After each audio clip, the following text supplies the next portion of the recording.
Today's video is about personal finance and my 5 biggest mistakes in personal finance after 20 years of investing.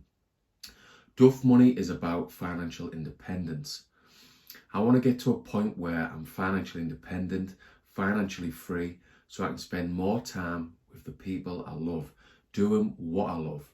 I've seen too many people still pushing hard in the 50s and 60s, like contractors having to work every weekend or having to work abroad for long rotations, just so they can pay the bills and have a bit of a life, go on holiday. Now, the Duff Money content that I put out highlights a lot of my mistakes that I've made over 20 years of investing. And this is to help other investors avoid some of my mistakes. Hopefully this will save you time. And my mistakes, my 5 biggest mistakes, is going to be the focus of today's video.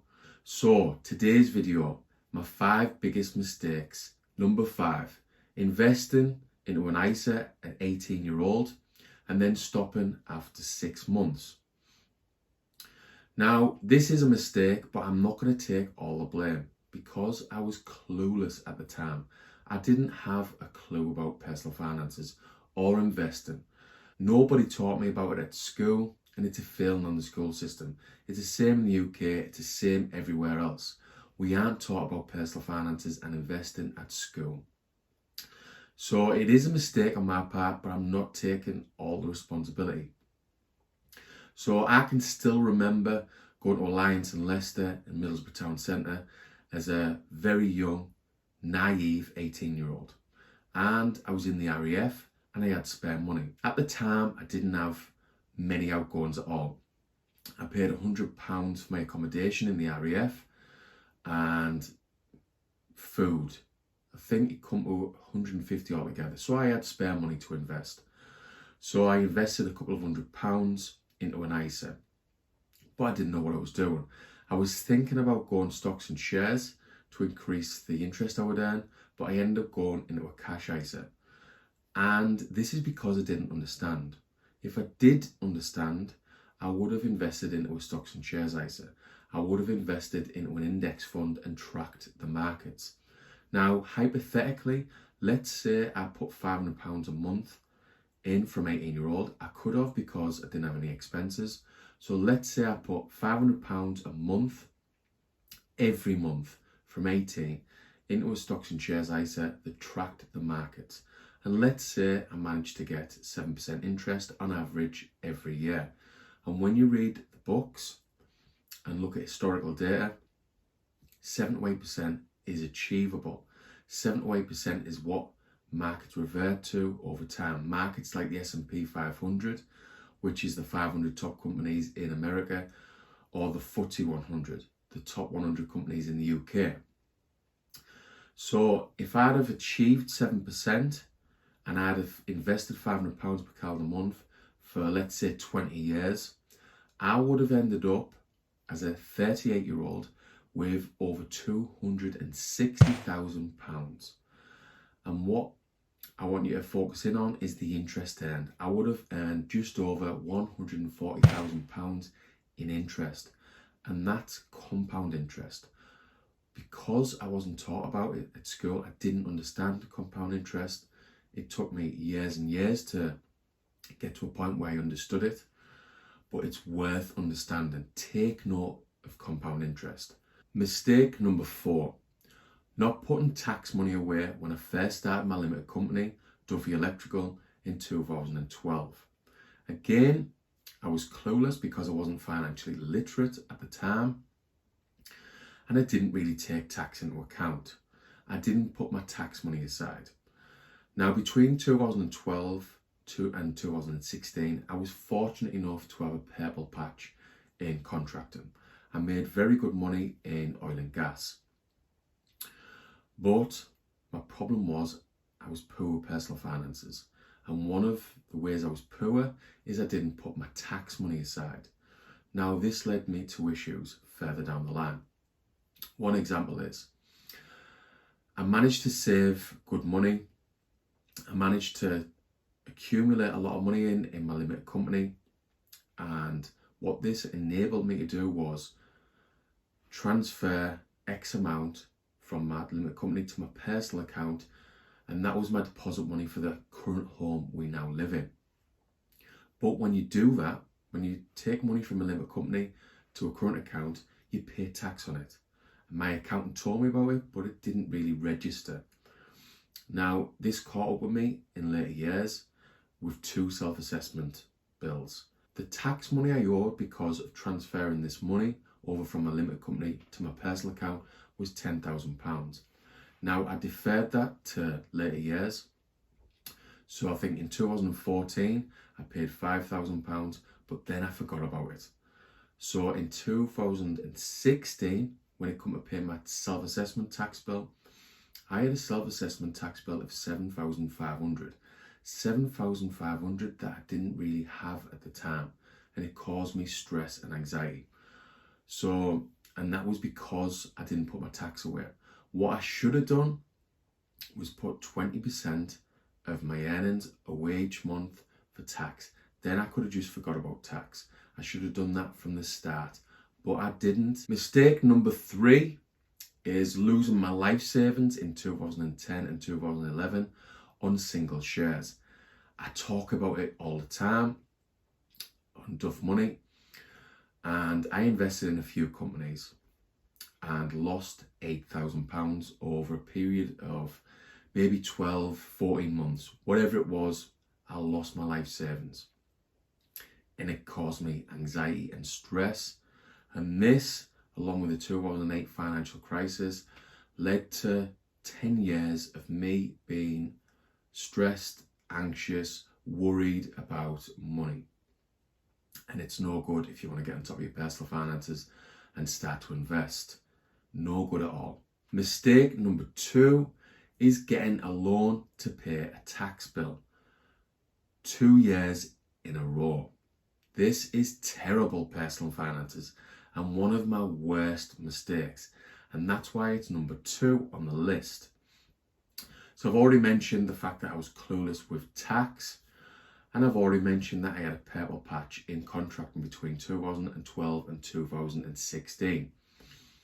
What I had done with any excess money during this period, first of all, I put the money into our home for a deposit, and any other money I put into premium bonds.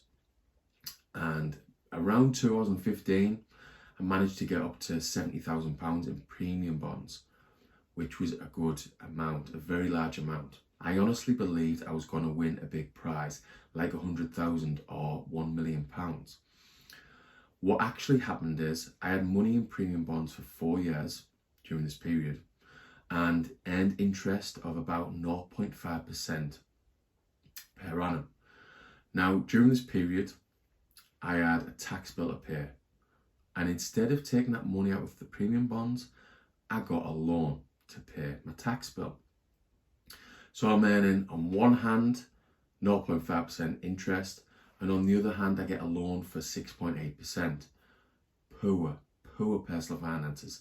And what makes it worse is that the next year, when it came to pay my tax bill, instead of taking the money out of the premium bonds, again I got another loan. So I topped up the first loan. So I've done this 2 years in a row, and this is terrible personal finances. And that's why it's number 2 on the list of my worst personal finance decisions or mistakes in 20 years. Number 1 is any increase in income during this period, especially between 2012 and 2016, was soon matched by my spending. So after 2012, my income increased, but my spending also increased. And this is the number 1 mistake. This is the number 1 personal finance mistake I've made in 20 years. If my income went up and my personal finances stayed here, I could have invested that difference. It would have made a massive difference to my life, my financial life. So my personal finances were terrible. And even though I was earning good money, my income increased, my spending soon matched my income. Going into 2016, I left offshore. And what this meant was my income reduced dramatically, but my spending didn't. So them savings that I had in premium bonds went right down. I've already mentioned the loans that I got to pay my tax bill, so I had less money than I thought. And in 2016, our personal finances were terrible. I got onto a job where I was earning less money, and instead of cutting back and being good with personal finances, we went on more holidays, got a bigger car, spent £10,000 on a front room. This was a log burner. The log burner was £5,000 because we've got a narrow front room, we had to build out for the chimney breast. That was sofa, new carpets, new decorating, £10,000. £10,000 money that I didn't have. Excess holidays, money that I didn't have. A brand new Q5, money that I didn't have. Absolutely terrible with personal finances. So yeah, that's number one. And that is increase in income matched by increase in spending. And it made it worse when my income went down, my spending stayed here. Terrible. Hopefully you've taken some value from today's video. Hopefully you can learn some of my lessons from 20 years of investing. Some of my personal finance mistakes, my 5 biggest personal finance mistakes in all them years. As you can see, I was really clueless with money, clueless with my personal finances, and it caused me pain, serious stress and anxiety, worried about money for long periods of time. And this went on right up until late 2018 when I decided to change. I decided to learn about money because I was sick of whinging about money. I was sick of whinging to my wife saying, where does our money go? I was sick of thinking too much about money. So since the end of 2018, I've been learning about money. I've become financially literate and it helps. Things have improved. I've started buying properties again. I've started investing in the stock market through index investing. I've started investing in crypto, and it's because I've become financially literate. I've learned the hard way after years of mistakes, but I've also learned after reading hundreds of books, listening to podcasts, watching YouTube videos. And this is what I would do if I was just starting out. If I could go back and tell my 18-year-old self, I would tell him to pick up a book and learn about money. It makes a massive difference. I could have invested 10% of my net income, which is what a lot of books recommend, and it would have made a massive difference. I could have even been sat on £260,000 as a 38-year-old, as I said earlier in the video. So if you are in your late teens, early 20s, or even 30s, get your head into books. Learn about money, learn about investing, and benefit from compound interest. And don't make the same mistakes that I've made. Don't make the terrible personal finance mistakes I've been talking about in today's video. So that'll do for today's video.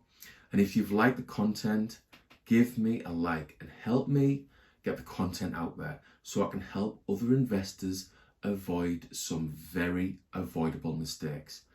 Thanks for listening.